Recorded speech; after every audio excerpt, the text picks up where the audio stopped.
حقنة بتعملها كل امهاتنا لما نبقى عاوزين نخرج. امي ينفع اطلع مصيف مع صحابي والنبي؟ هنروح الغردقة يومين. طيب ما عنديش مانع، بس شوف ابوك الاول بقى هيوافق هو ولا لا.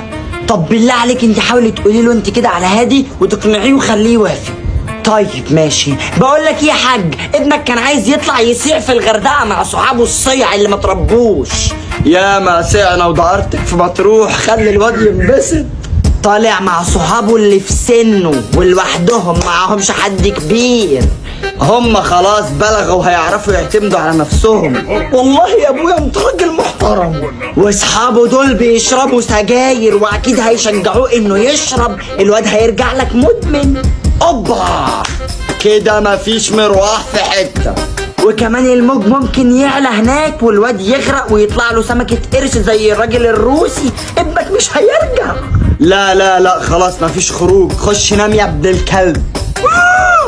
حسبي الله ونعم الوكيل فيك يا امي، حسبي الله ونعم الوكيل فيك يا سوسة. يا ابني وانا مالي، والله موافقة، ابوك هو اللي مش موافق.